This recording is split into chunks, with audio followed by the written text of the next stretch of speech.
ராகுல் காந்தி எதிர்கட்சி தலைவர்.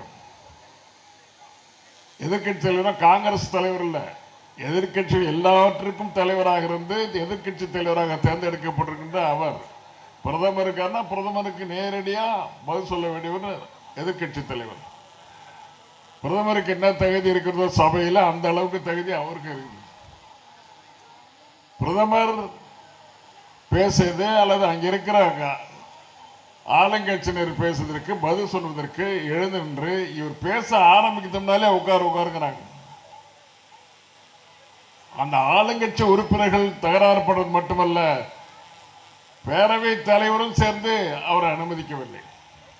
என்ன காரணம்னு தெரியல. ஒரு வார்த்தையை சொல்றாரு, அந்த வார்த்தை சொல்றதுக்கு முன்னாலே சத்தம் போடுறாங்க. நாடாளுமன்றத்தில் நடக்கின்ற இந்த நிலையை பார்த்து மக்கள் தலை குனிந்து கொண்டிருக்கிறார்கள். அந்த அளவுக்கு இப்போ பார்த்தா நாங்கள் தலை குனிய மாட்டோம் என்று தலைவர் நமக்கு தலைப்பை கொடுத்து பேச சொல்றாரு. தமிழ்நாட்டில் இருக்க தமிழர்கள் என்றைக்கும் தலை குனிய மாட்டாங்க. ஆனால் அந்த நாட்டில் நடக்கிற நாடாளுமன்றத்தினுடைய நிகழ்ச்சிகளை பார்த்தால் தலை குனிய வேண்டிய நிகழ்ச்சி இந்திய நாட்டில் இருக்கிற 140 கோடி மக்களும் உணர்கிறார்கள். அந்த அளவுக்கு மிக மிக மோசமாக நடந்து கொண்டிருக்கின்ற நாடாளுமன்றத்திற்கு என்னை நீங்கள் அனுப்பி வைத்திருக்கிறீர்கள். எதுவுமே பேச முடியல. பேசினா எதிர்கட்சிகள் பதில் சொல்லணும், ஆளுங்கட்சி பதில் சொல்லணும். எதிர்கட்சி பேசினா ஆளுங்கட்சி பதில் சொல்லணும். இதுதான் நடைமுறை. நாங்கள் பேசுறது என்னன்னே தெரியாது, உங்களுக்கும் தெரியாது, அதை கவனிச்சு டிவியை கவனிச்சுட்டு யாருக்குமே தெரியாது. ஏன்னா ஒரு வார்த்தை ஓப்பன் பண்ணது அவர் வாயை திறக்கிறதுனாலே உட்கார சொல்றாங்க. இந்த அளவுக்கு மிக மிக மோசமாக இந்த நாட்டினுடைய ஜனநாயகம் நடந்து கொண்டிருக்கிறது என்பதை நீங்கள் அறிய வேண்டும். என்ன விஷயம் கேட்டா, ஒரு புக் எடுக்கிறார் ராகுல் காந்தி. ஒரு புக்கை எடுத்து திறந்து அது உள்ள இருக்கிறத படிக்க போறார். என்ன செய்தி? அந்த செய்தி பிரதமரை பற்றியது. பிரதமரை பற்றியது, ராணுவ மந்திரி பற்றியது. சீன ராணுவம் இந்திய எல்லைக்குள்ள வந்துட்டு இருக்கு. சீன ராணுவம் இந்திய எல்லைக்குள்ள வருது என்பதை நரவானே என்கிற மேஜர் ஜெனரல் மிலிட்டரி ஆபீசர், அவர் தான் பெரியவர் அந்த பகுதிக்கு, அவர் அங்கிருந்து தொலைபேசியில் சொல்றார், ராணுவ மந்திரிக்கு சொல்றார். ராணுவ மந்திரிக்கு சொன்ன உடனே சரி நான் பதில் கேட்டு நான் சொல்றேன், கொஞ்ச நேரத்தில் பதில் சொல்றேன் அப்படின்னு நரவானே என்ன சொல்றார், மேஜர் ஜெனரல் என்ன சொல்றார், கிட்டத்தட்ட ஒரு 1 கிலோமீட்டர் தூரத்துக்கு ராணுவ இந்த சைனா ராணுவம் உள்ள வந்துருச்சு, டேங்கர்கள்லாம் உள்ள வந்துருச்சு, நான் என்ன செய்யறது அப்படின்னு ராணுவத்தினுடைய தலைமை அதிகாரி கேட்கிறார். இந்த நாட்டுக்கு மிகப்பெரிய பேராபத்து வந்திருக்கிறது என்பதை ராணுவ அதிகாரி நரவானே சொல்லுகிறார். ராணுவ அமைச்சர் இதான் சொல்லணும், நீ இப்படி செய்ய, அட்டாக் பண்ண, துப்பாக்கி எடுத்து சுடு, டேங்கர் வச்சு சுடு, எதா சொல்லணும். அது சொல்லல. நீ பொறுமையா இருங்க, நான் சொல்றேன் அப்படின்ட்டாரு.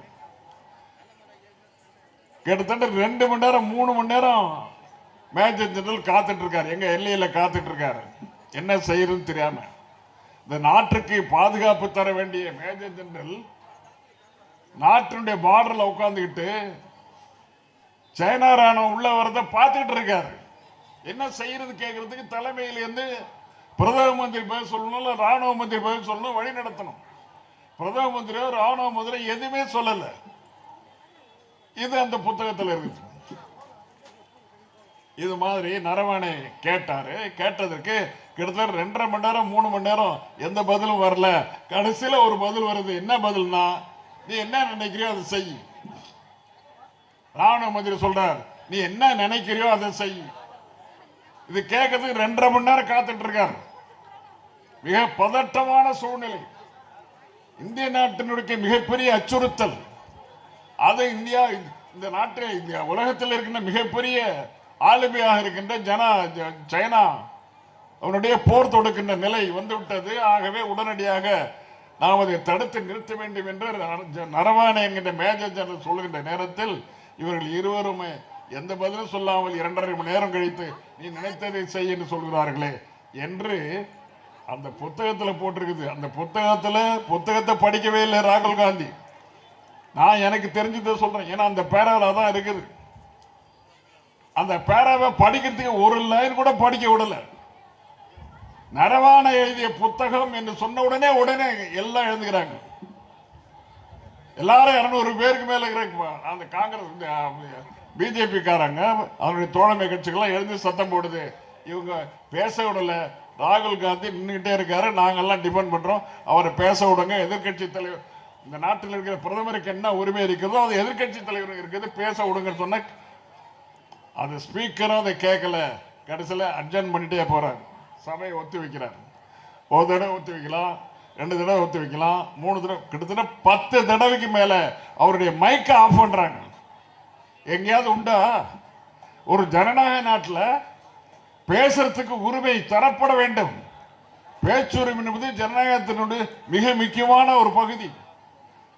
பேச விட்டாதானே என்ன நடக்குதுன்னு தெரியும் மக்களுக்கு. பேச விடல.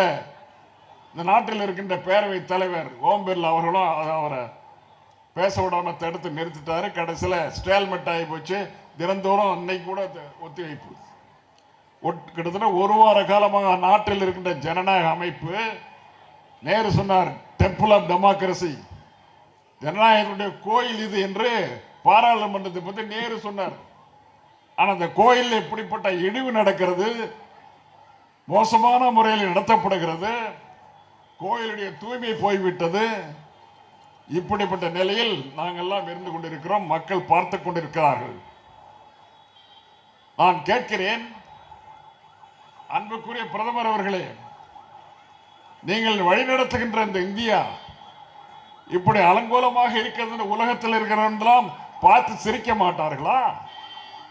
உலகத்தில் நீங்கள் செல்லுகின்ற இடங்களெல்லாம் பார்த்து உங்கள் நாட்டில் ஜனநாயகம் இல்லையா என்று கேட்க மாட்டார்களா? இதற்கு என்ன பதில் சொல்ல போகிறார்? அது மட்டுமல்ல, அதை தொடர்ந்து வேறொரு செய்தி, பிரதமரை பற்றி மிக மிக மோசமான, நாங்கள் சொல்லவே முடியாத செய்தி, மோசமான செய்தியும் அந்த விளம்பரங்களில் வந்துட்டு இருக்கு. அன்பு சகோதரி கனிமொழி எம்பி அவர்கள் வந்திருக்கிறார்கள். அவர்கள் மேடையில் வைத்துக் கொண்டு அந்த செய்தியை நான் சொல்லவே முடியாது. அவருக்கு என்னன்னு தெரியும்.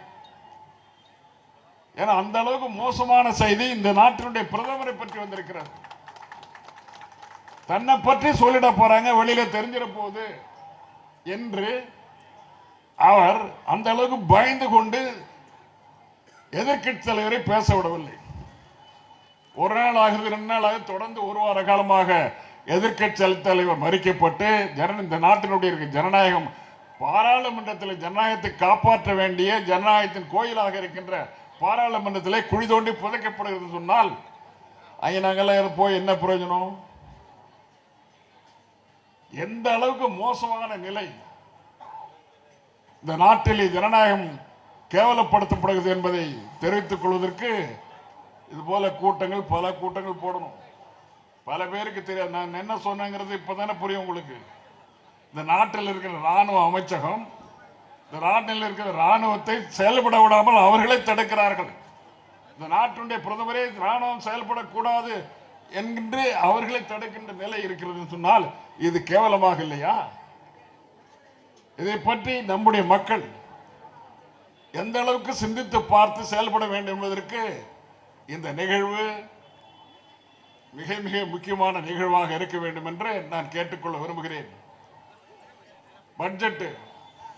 பட்ஜெட் வருது. இந்த பட்ஜெட்ல தமிழ்நாடுன்னு ஒரு வார்த்தை, தமிழ்நாட்டுக்கு இவ்வளவு நிதி ஒதுக்கீடுன்னு எங்காவது படிச்சு பார்த்துறீங்களா? பத்திரிகைலாம் வந்திருக்குல்ல, பக்கம் பக்கமா வந்திருக்குது. நான் கேட்கிறேன், தமிழ்நாடு என்ற ஒரு நாடு, ஒரு மாநிலம், அந்த மாநிலத்திலிருந்து ஓட்டு போட்டு தேர்ந்தெடுக்கப்பட்டிருக்கின்ற 39 எம்பிக்கள், 39 சட்ட பாராளுமன்ற உறுப்பினர்கள் நாங்கள் இங்கே இருக்கிறோம். இது தவிர மாநிலங்களவையிலும் தங்கை கழிமணி போல இருக்கின்றவர்கள் எல்லாம் இருக்கிறார்கள்.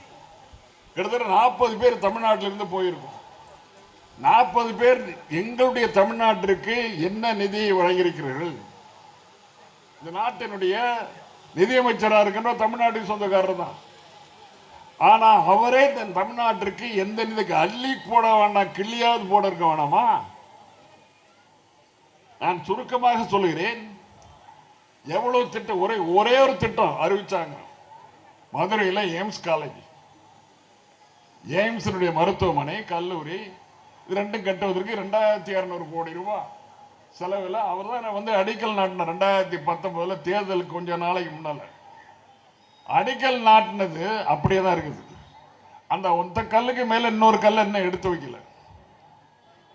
இப்படி மோசமான நிலையில் இந்த நாட்டில் இருக்கின்ற ஆளுங்கட்சிக்காரர்கள், பிஜேபிக்காரர்கள் இருந்து கொண்டிருக்கிறார்கள்.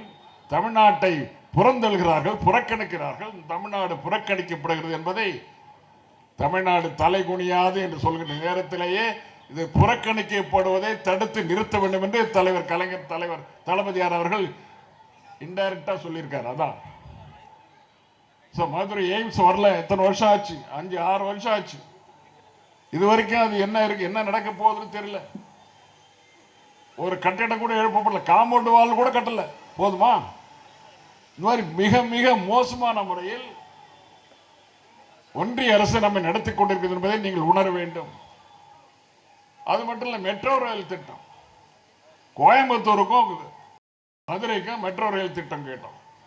கிட்டத்தட்ட 2-3 வருஷம் ஆச்சு திட்டங்கள்லாம் அனுப்பிச்சு. ஏன் மேல கீழே நிக்கிறீங்க? உட்காரலையா? இடம் இல்லையா? சேர் போடியா? என்ன லேகின்னு சீனியர் பீப்புள நிக்கிறாங்க. என்னாச்சு? சரி கீழேயாவது உட்காருங்க. கீழே உட்கார மாட்டேங்க.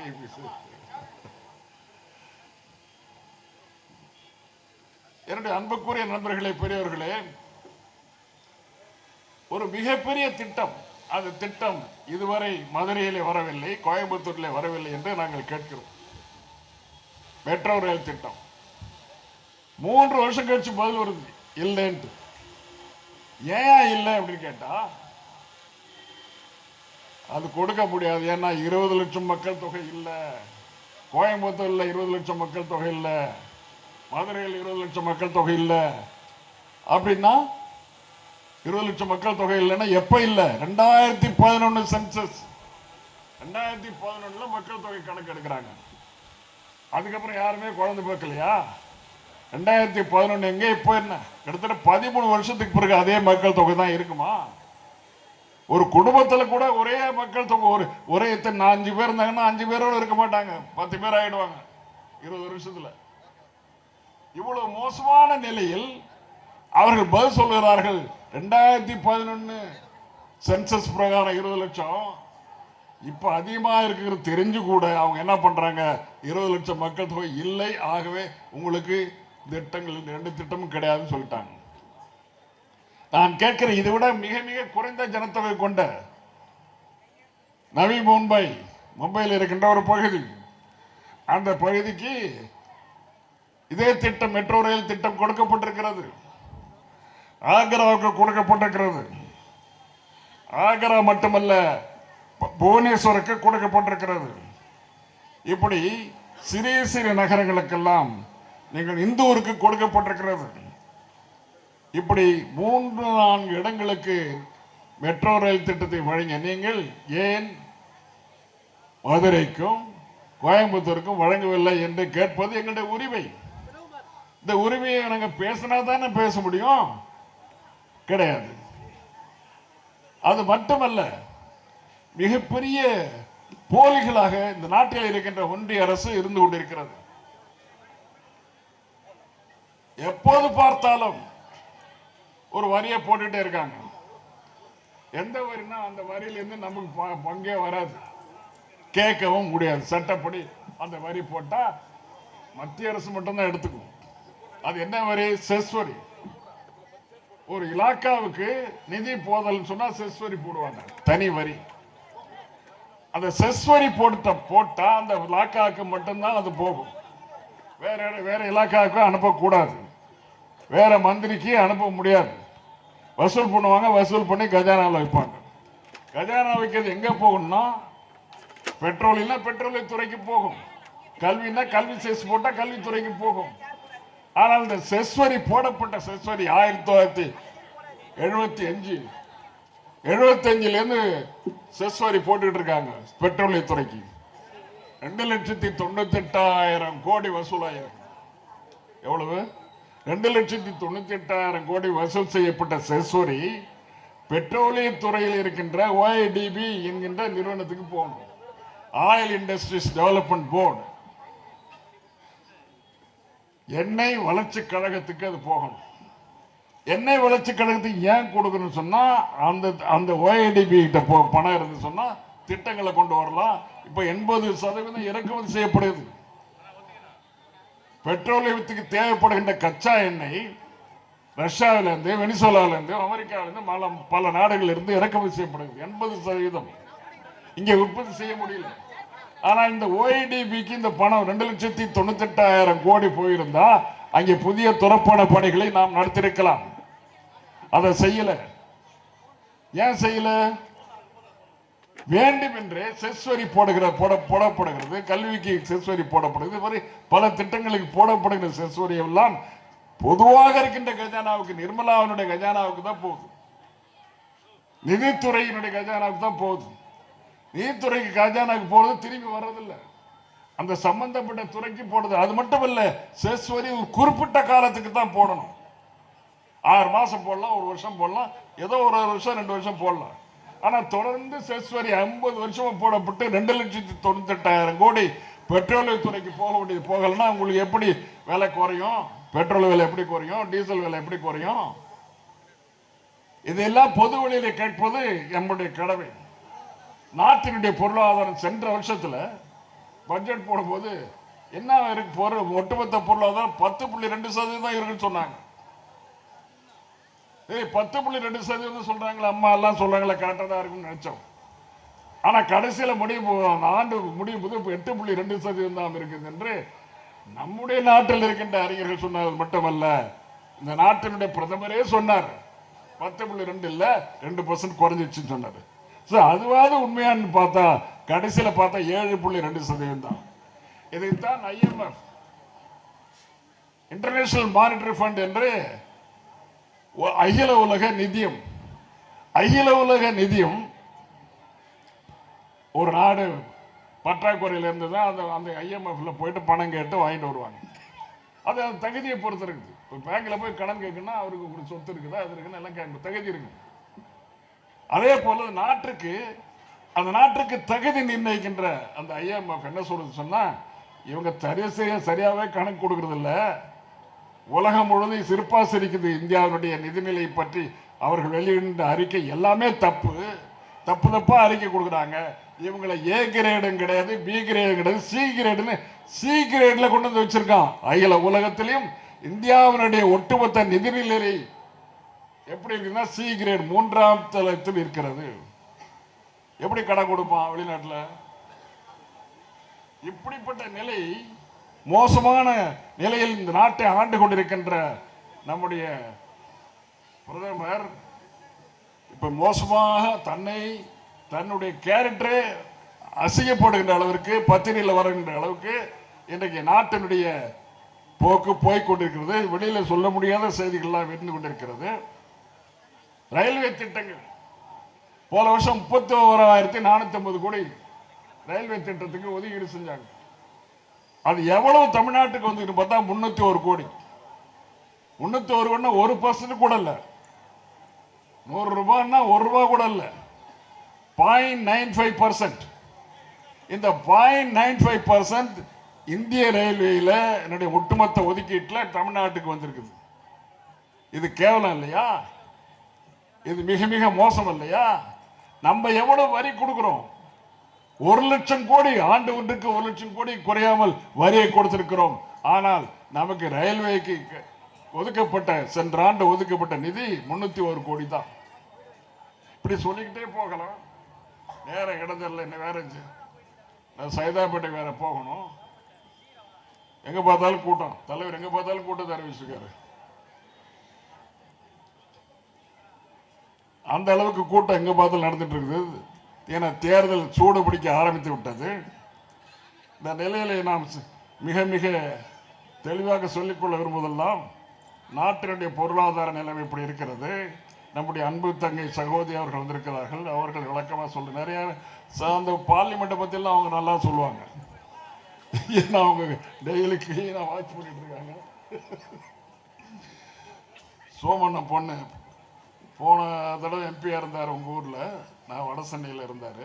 அப்போல்லாம் வடசென்னை தானே, இது வடசென்னை MP இருந்து மிகச் சிறப்பாக பணியாற்றியவர். என்னுடைய அன்புக்கும் தோழமைக்கும் மிக மிக எனக்கு கைடா அவர் தான் இருந்தார். நான் எம்பியா முத 1986 போறேன். 86 போகும்போது என்ன அழைச்சிட்டு போறாரு. என்ன அழைச்சு போகணும் என்னமோ பேசுவார். அதெல்லாம் இங்க சொல்ல முடியும், சொல்லாமா? மிக மிக சிறப்பாக என்னை வழிநடத்தியவர். பார்லிமெண்ட்ல எப்படி பேசணும்னு சொன்னவர், எனக்கு கற்று தந்தவர். சின்ன குழந்தைய ட்ரீட் பண்றது மாதிரி இப்படி எப்படி சொல்லணும் ஒவ்வொன்றா சொல்லி கொடுப்பாரு. பாராளுமன்றத்தில் எப்படி நடந்துக்கணும், பாடி லாங்குவேஜ் எப்படி இருக்கணும், பேசும்போது எப்படி பேசணும் என்று சொல்லிக் கொடுத்த மாமேதை என்விஎன் சோமா, அண்ணன் என்விஎன் சோமா அவர்களுடைய அன்பு புதல்வி மிகச்சிறப்பாக பாராளுமன்றத்தில் பணியாற்றி கொண்டிருக்கிறார். நம்முடைய அமைச்சர் வேற வந்திருக்கார், பார்க்கல, இப்பதான் பார்த்தேன். அமைச்சர் மிக மிக சுறுசுறுப்பாக 4000 கோயிலுக்கு முடிஞ்சிச்சு. 4000 கோயில் 4100 ஆயிடுச்சு. இந்த மாதிரி படிவேகத்தில் எந்த அமைச்சரும் இதுவரைக்கும் இந்திய வரலாற்றில் செஞ்சதே கிடையாது. நாங்க என்னமோ இந்துக்களுக்கு எதிரானவர்கள், கோயில்களுக்கு சாமி சாமி போதெல்லாம் இல்லைன்னு சொல்றவங்க எப்படியே பேசுறான். தேர்தல் வந்தா என்ன பேசணும்னு தெரியல. ஒரு சேகர் பாபுக்கு பதில் சொல்வதற்கு இந்த நாட்டில் எவனாவது இருக்கானா? அவர் அளிக்கிற பேட்டி ரொம்ப இன்ட்ரெஸ்டிங். காலையில பார்த்தா ஒரு பேட்டி வந்துடும், இன்று ஒரு பொன்மொழி மாதிரி சொல்லுவாங்க. அது இன்று ஒரு தகவல்ங்கிற மாதிரி காலையில பரட்டி பார்த்து சேகர் பாபு என்ன சொல்லிருக்கான்னு. ஏன்னா அவர் சொல்லுறதா இன்ட்ரெஸ்டிங்கா இருக்கும். ஏன்னா சாப்பிடும் போது சைவம் சாப்பிட்றதுக்கு நான்வெஜ் சாப்பிட நிறைய வித்தியாசம் இருக்குது. சரி, நான் வெஜிடேரியன் பதிலாக இருக்கும். அந்த அளவுக்கு இன்ட்ரெஸ்டிங்கா பதில சொல்றாரு. அந்த பதிலுக்கு பதில் வரும்னு பார்த்தா மாலையில வர்றது கிடையாது. ஏன்னா அதுக்கு பதில் சொல்ற அளவுக்கு திறம்போ திராணியோ இல்லை.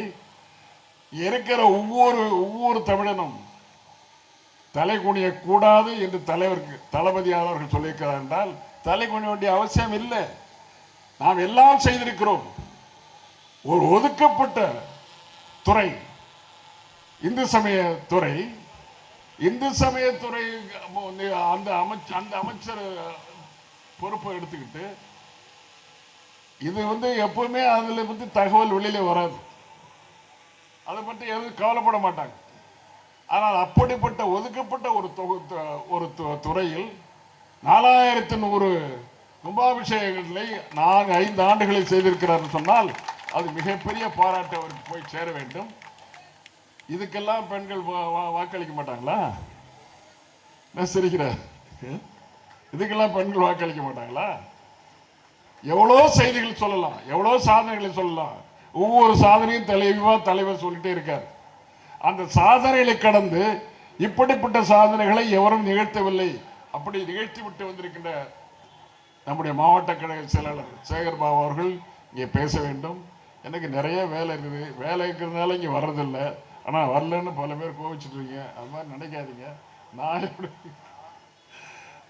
தேவைப்படுகிற நேரத்தில் வந்து தான் இருப்பேன். நான் சும்மா இல்லைன்னு அர்த்தம், ஏதோ வேலை செஞ்சிருக்குன்னு அர்த்தம் நான் வரலன்னு சொன்னான். ஆகவே அருள் கூர்ந்து எனக்கு வாக்களித்த பெருமக்கள், அன்பு தம்பிகள் யார் நின்றாலும் சரி, அவர்களுக்கு சிறப்பாக வாக்களித்து மிகப்பெரிய வாக்கு வித்தியாசத்தில் சட்டப்பேரவை தொகுதியில் நம்முடைய தொகுதி வெற்றி பெற வேண்டும், மிகப்பெரிய வெற்றி வாகை சூட வேண்டும் என்று கூறி விடைபெறுகிறேன். வணக்கம், நன்றி.